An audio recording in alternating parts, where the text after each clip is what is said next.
Hi, I'm Brent Butt, and tonight's show at the Winnipeg Comedy Festival is called Born This Way. It features a bunch of comedians who are born in a particular way, you know, like cesarean or premature or breech, that kind of thing. I think I got that right. Hang on.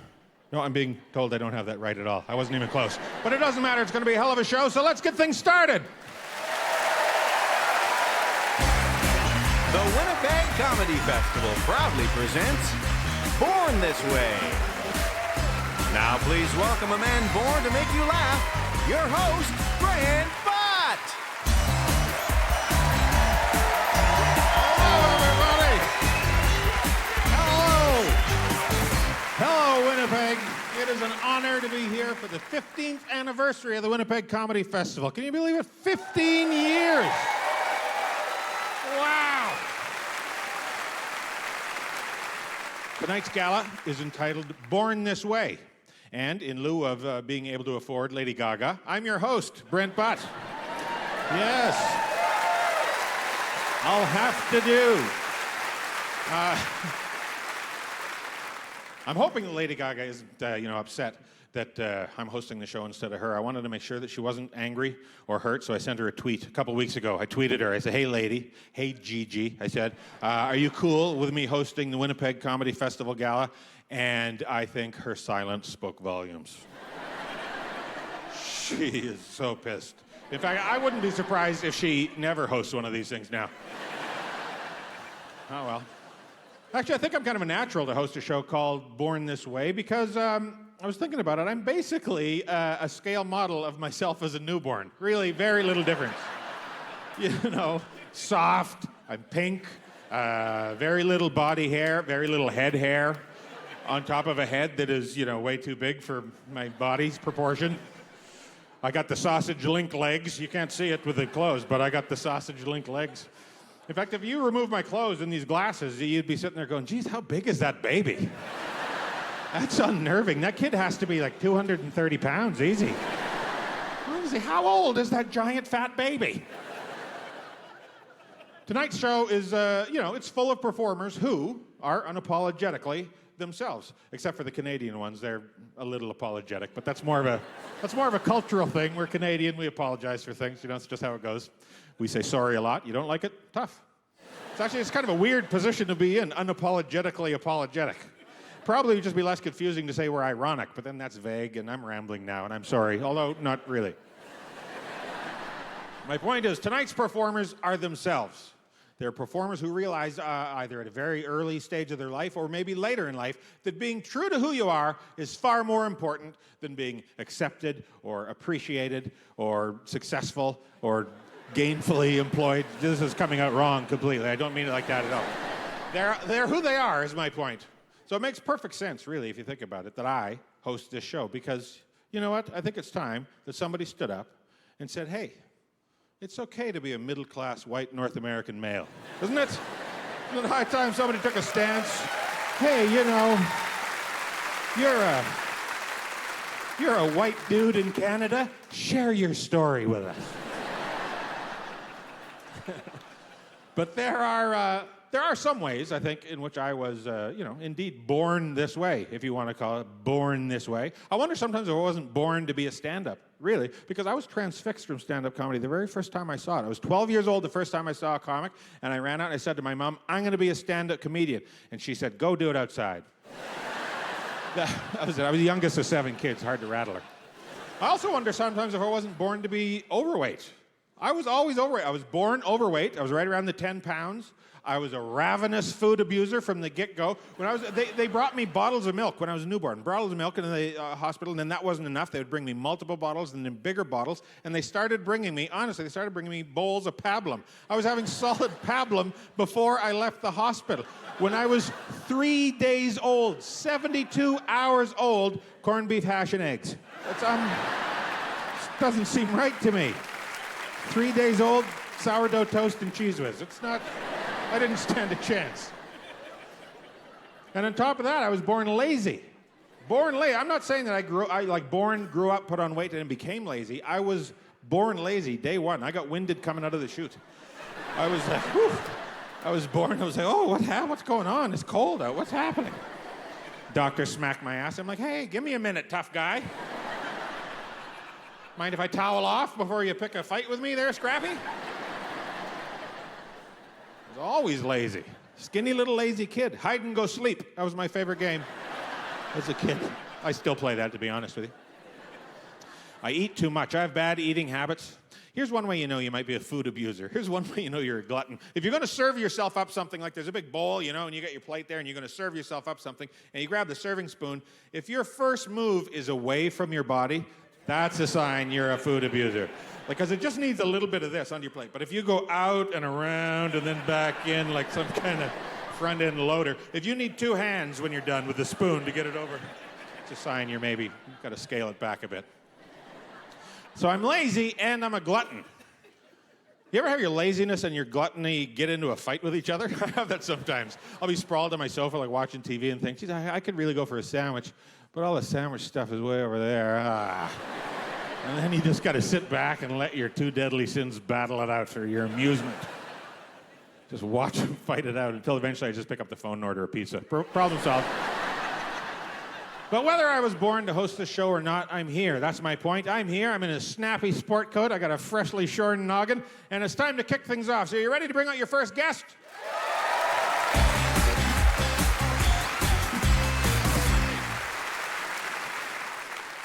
This comic is a real worrywart. And they say the best cure for a wart is to burn it off with acid.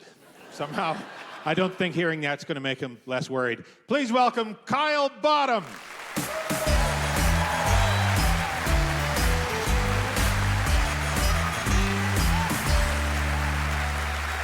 Thank you. No one told me we were supposed to dress up. So I'm Kyle Bottom, and I have an anxiety disorder. I worry about everything, all the time, always. But I haven't let that stop me from having a full and happy life, right? Like, I'm a whiz with the ladies. Because I give women what they want, right? Like, when I'm walking down the street, I see a beautiful woman, we make eye contact. I know she's thinking, ooh. Hope this guy doesn't talk to me. Right? I'm like, as you wish, my lady. Chivalry is back and it has the shield of anxiety. So I'm a stand-up comic. I have crippling anxiety. You wouldn't think that those two things go well together, and they don't. I'll put it this way. If stand-up comedy and anxiety were a food pairing, it would be like peanut butter and lettuce. Right?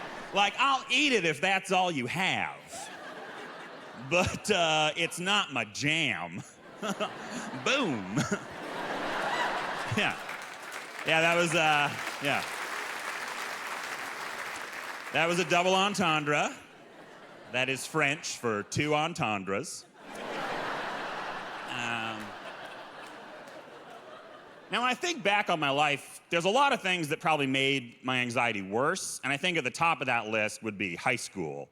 I did not have a good time in high school because, for whatever reason, my parents decided to send me to one of those high schools that wasn't the show Glee. I don't know if you guys have heard about this, but there are schools out there where singing and dancing will not solve your problems. Now, given the choice, I would have gone to a sing and dance in high school, right? Just for that magical moment every day where I'm like walking through the hallway, everyone's happy to see me, and then as I crack open the door to another room, everyone in that room bursts into song, right?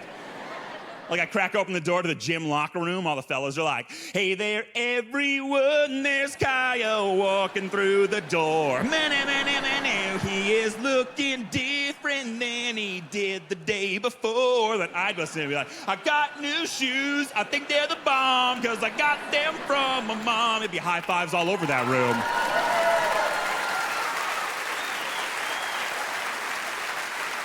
Yeah, try and stop me. But no, I went to high school in reality. The gym locker room was a place where I got the crap kicked out of me for spontaneously bursting into song. And I don't want to throw her under the bus, but I think my mom made my anxiety worse, too. I love that lady with all my heart, but... Oh, I got some mom issues in row 2. I love my mom dearly, but for someone who has been a grown-up the entire time I've known her, she has said some very questionable things. Like, I remember, clearly, when I was 7 years old, I remember being on my front lawn, just kicking the hell out of some dandelions, right? My mom sees me doing it. She comes running out of the house. She's like, Kyle, you can't do that. That is where mosquitoes come from. Yeah, spoiler alert, you guys, that is not where mosquitoes come from, right? Animals do not grow out of the ground attached to a plant. That's not how science works. But no, in my mom's world, you crack open a pine cone, baby squirrel comes running out. That was when I was 7. When I was 9, my mom called me into the living room. She was standing over the body of my cat. She said, Kyle, your cat is dead. I started screaming and crying. My cat got up and walked out of the room. Yeah, she did not check. She didn't shake that cat. She didn't make a loud noise. She just saw a very still animal and said, huh, better traumatize my son. Kyle, get in here. Love is temporary. Some people don't like that joke. They think I'm making my mom look dumb. But it's the things that she says that make her look dumb, right? I'm just repeating them. And being an antsy guy, having anxiety, it probably goes without saying that I'm a hypochondriac, right? That's where you convince yourself you have a disease even if there's no possible chance of you having it. And probably the worst example of this in my life, or the best, depending on how you look at it, is when I was in grade 5, they wheeled the movie machine into my classroom to show us a movie about HIV. And I got so worried that I had AIDS that I worried myself sick and got sent home from school.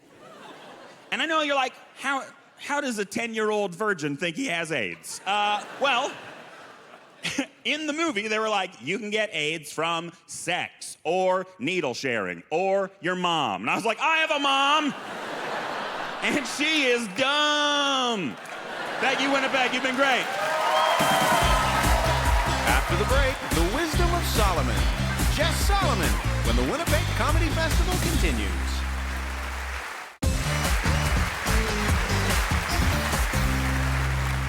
They say never judge a book by its cover, but tell that to the judges down at the annual Best Book Cover Awards. Huh? Good luck with that.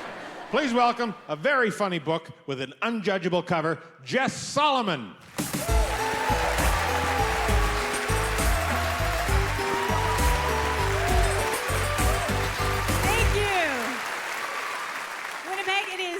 It is so lovely to be here. Before I get started, I should tell you, I don't look like a lot of things that I am.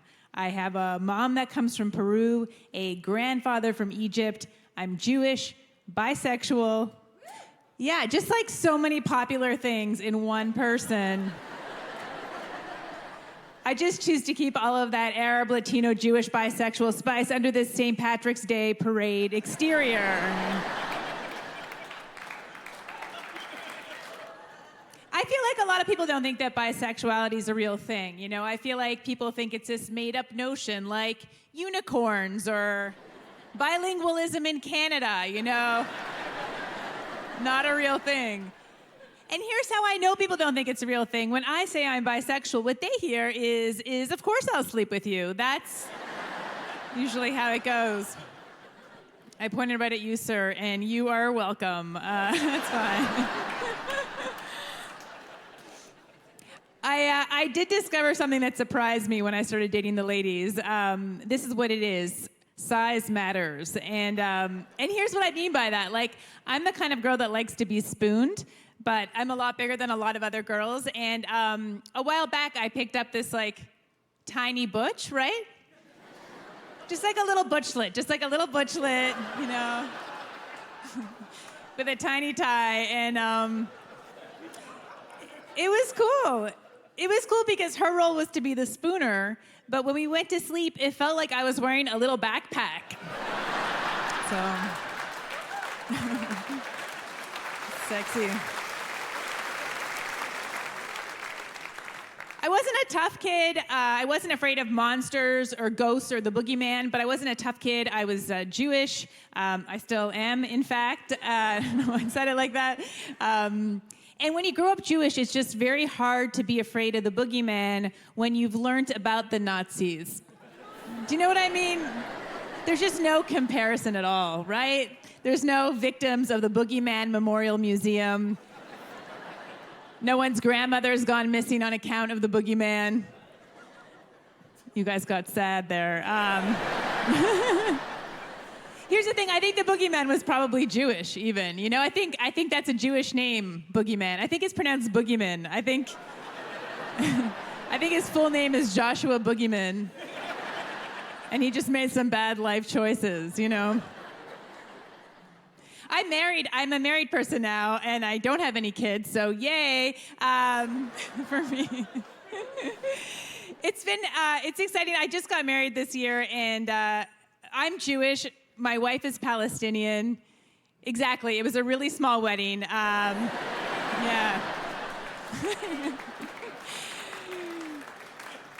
It was just me, her, and a UN peacekeeper. That was the whole party. I moved into her place. She didn't like it. But I moved in anyway.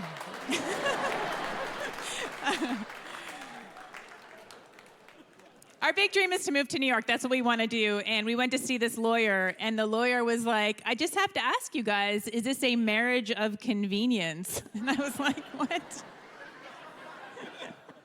Busted, lady, you got me. My big plan to move to America is to marry a Canadian Palestinian Muslim woman. Hop right over that border. You know?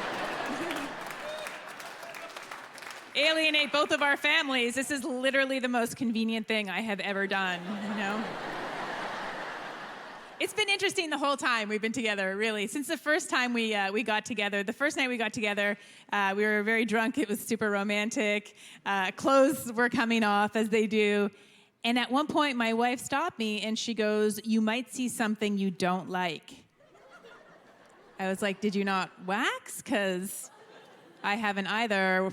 We're both women. It's fine. This is like 50% of the reason we do this."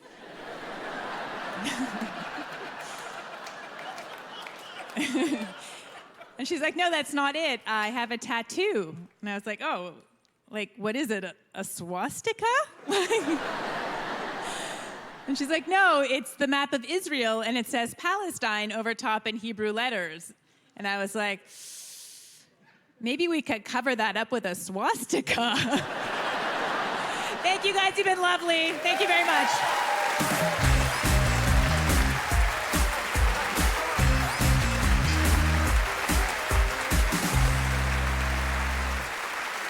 You know, no matter how you were born, there are always millions of people the same, whether you were born white or brown or black or gay or straight or bi or fully abled or differently abled or full of beans or half full of beans or utterly beanless. But only one person was born Andy Kindler, and he's here for you tonight. Ladies and gentlemen, Andy Kindler.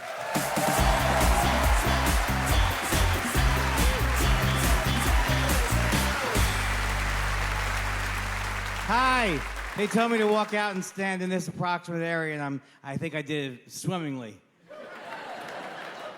I am a comedy pioneer. I've been doing comedy a long time, and a lot of things you've heard other comics say, I was the first comic to say them. I didn't know that was a joke, but I'll take it. In 1987, I was the first comedian to say, "Am I right, ladies?" That was me. Before that, the comics didn't care if the ladies thought they were correct. But I changed all that. I don't enjoy applause. This is not your father's stand-up comedy. This is not your father's iPhone 6S. This is not your father's hybrid fusion car. Why do we hate our fathers so much?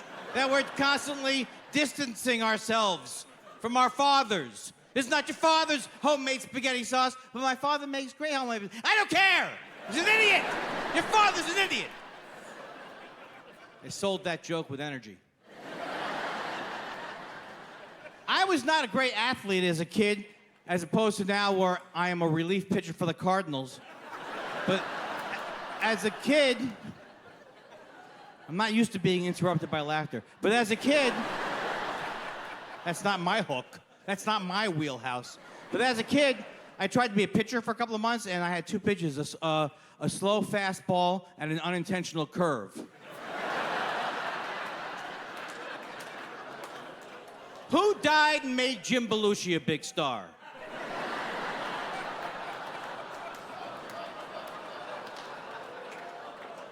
Too soon? Too soon?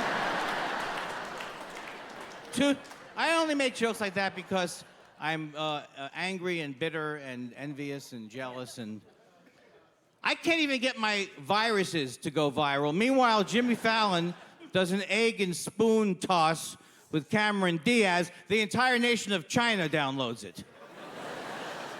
I've had the same manager for over 20 years, but if things don't pick up pretty soon, there's gonna be some changes around here. If I don't get a sitcom by the time I'm 80, and he's still alive, I'm gonna fire him. I'm gonna march right down to assisted living and give him his walking papers, which at first he'll be excited about. Look at me adding all kinds of new swivels. I don't draw very well as a comedian. I never draw well. Well, sometimes I do. Why don't I create a fake scenario?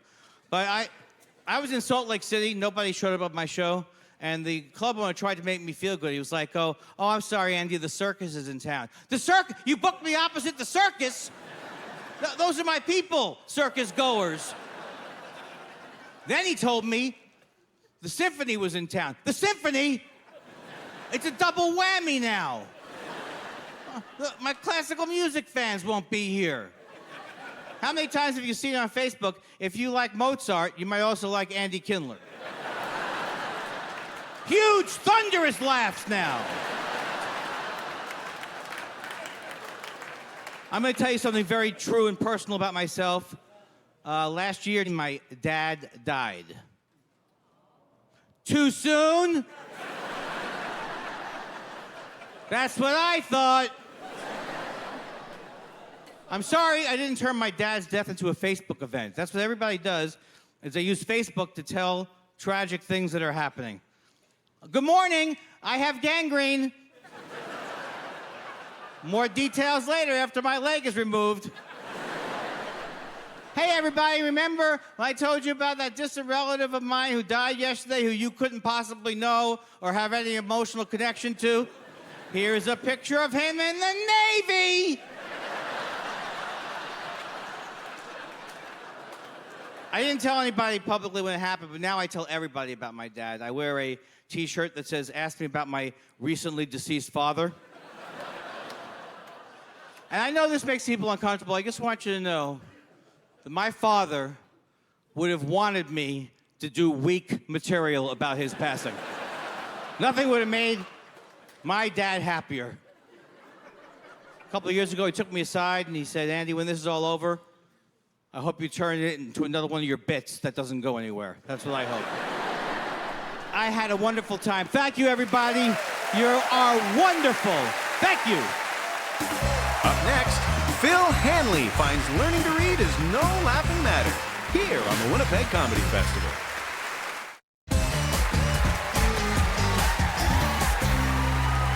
This next comic's parents say they knew he was born dyslexic when he said his first word. Instead of saying mama, he switched the syllables around and said mama. Please welcome Phil Hanley.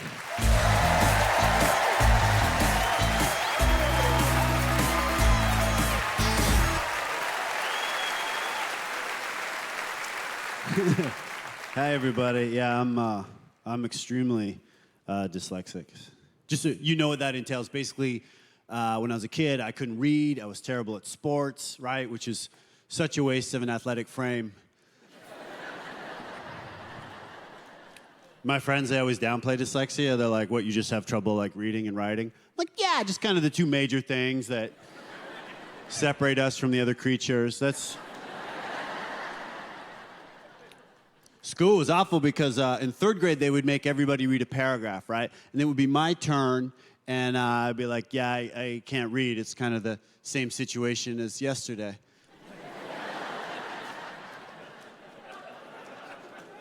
And the teacher would be like, well, sound it out. Telling a dyslexic to sound it out, that's like telling a kid with a broken leg to like walk it off.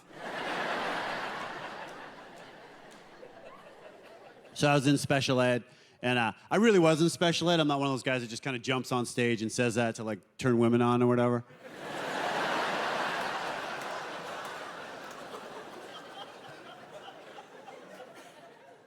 I had to take the short bus to school. Thanks for your sensitivity. Short bus, I don't even know how that came to be a thing, right? Because at some point, someone was like, how are we going to get these kids with special needs to school, you know? And someone like caring and sensitive was like, well, obviously a regular school bus, you know, they're going to struggle enough to fit in. And then someone else, I don't know, maybe Satan, stood up and was like, well, what about the bus version of a clown car? And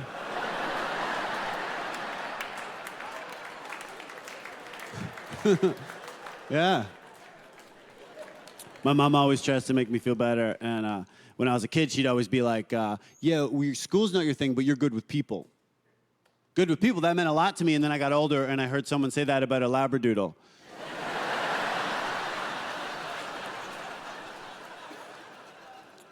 I saw online that Einstein was dyslexic, which, that's cool for me, but for him, it kind of, you know, like his whole thing was E equals MC squared.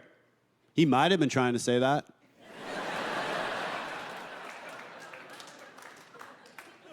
He could have been trying to spell the word eat. Everyone's like, you're a genius, congratulations. He's like, yeah, should we grab some lunch, or?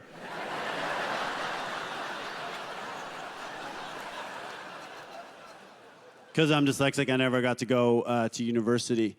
All my friends went, and then one weekend I went and visited them, right? And I had sex. So I get the gist, really.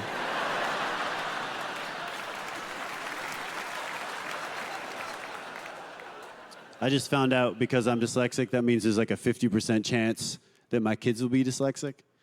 And to me, that just seems like so much for them to deal with, right? Dyslexia and being raised by a single mom.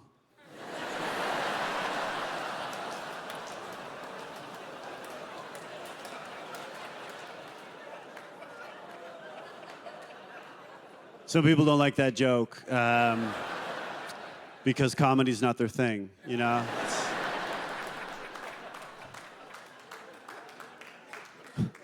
But I don't know. I might not have kids, you know, because of this dyslexic thing. I don't know. Which is a shame because they say being a parent is supposed to be the most rewarding job in the world. I don't know if that's true. I do know it's the only job that you can accidentally apply for, you know?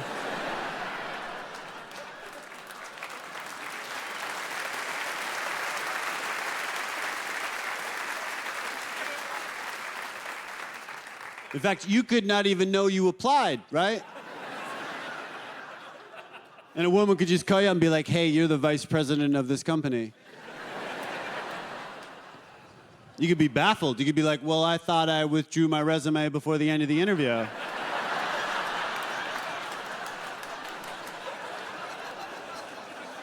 She'd be like, oh, you're being hired based on your pre-interview. You're like, oh. Wow.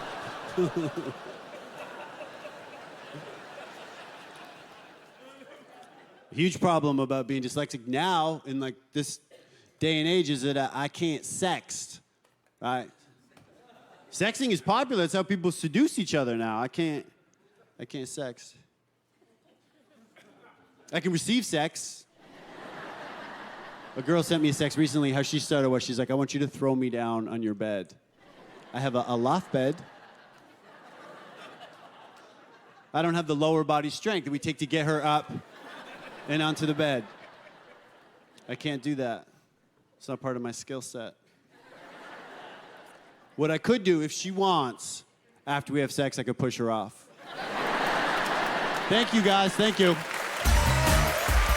Coming up, Nick Reynoldson plays the face card when the Winnipeg Comedy Festival returns.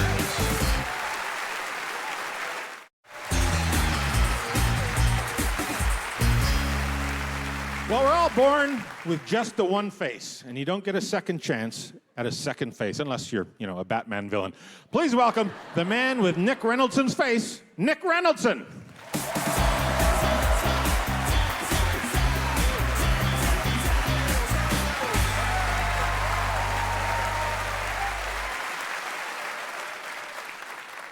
Listen, guys, I know I look like the Winnipeg Comedy Festival sponsored a child. I understand that. Let's get that out the way. I didn't want this face. You know what I mean? I wasn't like, God, I want to look like the most tired teenager of all time. You guys are like, this kid has seen some things, man. I look messed up. It's fine. It's okay. Like, I look weird. I just have that face, right? It's okay. Some of you guys look messed up, too. It's all right. Oh, I'm sorry. Did we think we were an audience full of 10s? I'm mixed. That's why I look messed up. Is anyone else here mixed? And when I say mixed, I don't mean Irish and Scottish. That's not what I'm talking about. That is super white. That is almost clear. It's not. I'm just very ambiguous looking, right? When you look at me, you're like, I don't know where this guy's from. But he loves soccer for sure.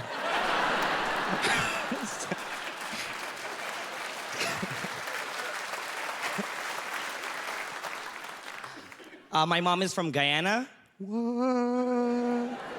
It's cool, guys. No one ever knows. And my dad's from Canada. Yeah, we're in it. So that's what happens when a white man and a brown lady. Ta-da! And somehow I came out like a gay Mexican dude with a crappy haircut. I don't know.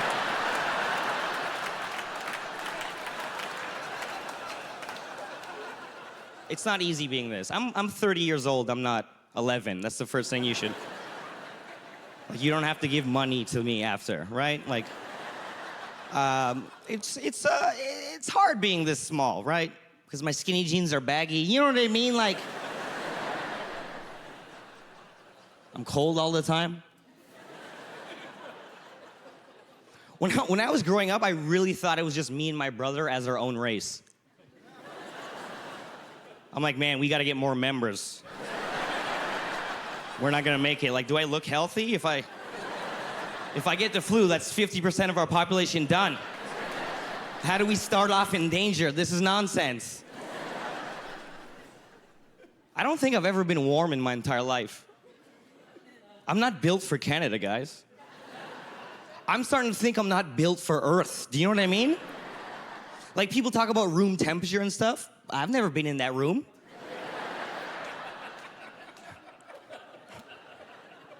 I'll get real with you guys. I'm gonna open up to you a little bit. I just got out of a 7-year relationship. What's his name? No, it was a girl. She was real. I didn't make her up. But I had to end the relationship, and it was hard because I don't have a lot of options. You know what I mean? Like, I don't. What is it? But it was 7 years. And she started to want, like, things, guys. Like, things. Like, she wanted to buy a house. Right? Like, I'm a Canadian comedian. I have no things. Like, I had to chase her away. Go on, get out of here, girl, be free. Get, girl, you deserve happiness, go. But she wanted to buy a house, and I was like, yo, my parents are old.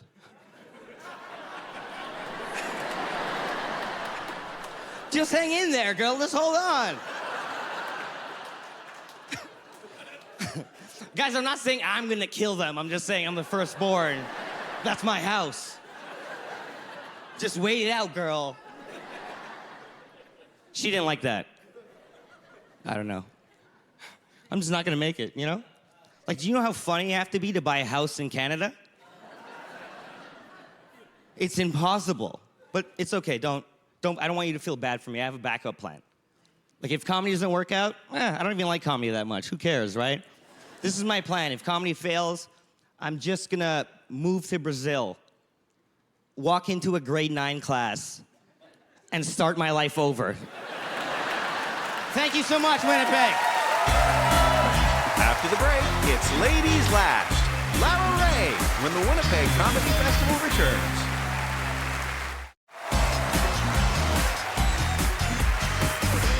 This comic helped start the Winnipeg Comedy Festival 15 years ago and has performed on this stage many, many times. But in kind of a weird way, tonight, she's here for the very first time. Please welcome Lara Rae.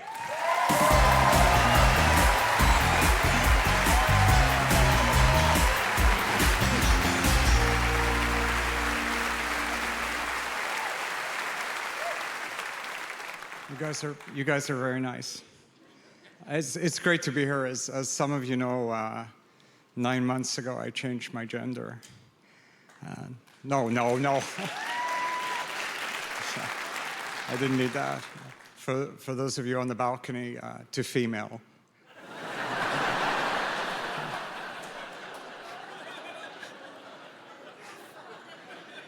I haven't been doing this very long, but I'm getting a real sense the makeup is gonna start to cut into my weed money.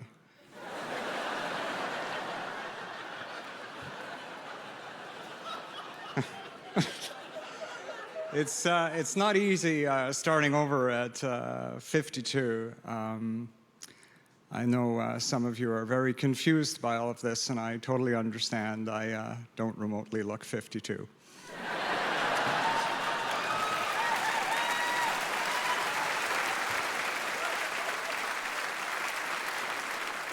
I knew at 4 years old I was in the wrong body. And by 20, I knew you could do something about it, that you could change your gender. So I knew you could do this at 20, but it took until I was 52 to do it. It's a very long time to wait, over 30 years. And there's a reason that I procrastinated for so long, and I'm not proud of it. And I alluded to it before, but I'm going to share it with you. It's that I'm a huge pothead. And so, yep. So, you know, yeah. So back when I was 20, you see, I'd be sitting at home and I'd say, you know, you should really change your gender today. And then I'd say, you know what? You took the garbage out today. You can smoke a joint now and do the whole gender thing tomorrow.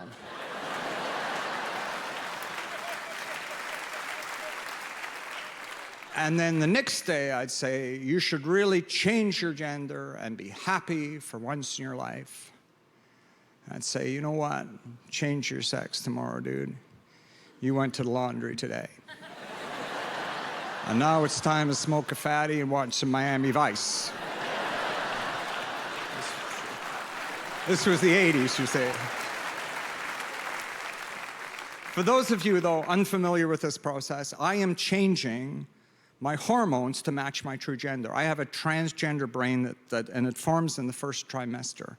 And so now, at 52, I'm completely changing my endocrine system. Not by myself, with the help of a doctor. This is not something you want to leave to the YouTube video.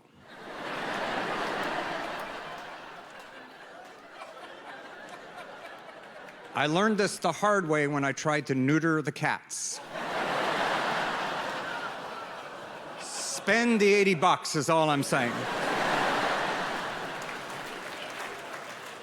When I took the cats to get fixed, it was 2 for 1. Right? It's true. I'm a Winnipegger, right? Yeah. So I said, is that 2 for 1 cat-wise or ball-wise? And she said, it's 2 cats for the price of 1, so 4 for 2 ball-wise. And I said, this is a true story. Can you throw me in for $40?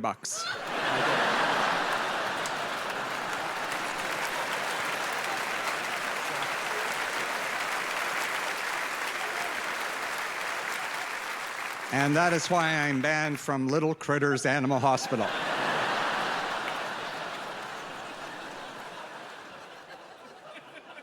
But as confusing it is as this is, like, it's actually very simple. Just picture I'm a car, and so my car, it's like running on the wrong gas, testosterone. So what you have to do is you have to clean out the tank with what they call an anti-androgen before you put the new gas in, estrogen, right? You have to do this because testosterone is kind of an asshole. And if you don't clean it out, the testosterone will mansplain the estrogen in your body back into testosterone. This is a medical fact. And now I have an almost female level of estrogen in my body, and I feel amazing, but I'm freezing all the time. Am I right, ladies? Because your skin is looser in your body, this is true, and has much less moisture. So I'm cold, but it's a dry cold.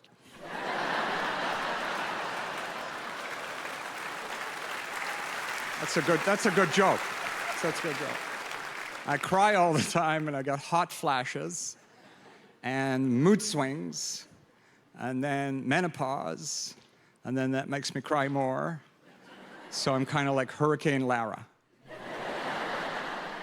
Did I mention that I'm single? And the way you think changes. It's really strange. I used to have a brain that thought like a man, and now I have a brain that thinks like a woman. I'm like a horrible Mel Gibson movie. And hormones, they change your brain structure and your thinking. The estrogen does. This is true. For example, since estrogen levels completely peaked in my body, I no longer have the remotest interest in the Canadian progressive rock band Rush.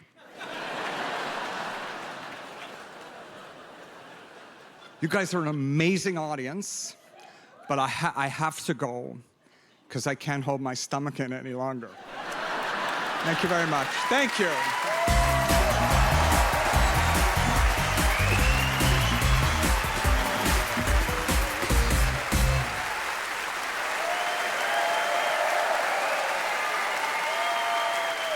Well, that's our show for tonight, folks. What did we learn?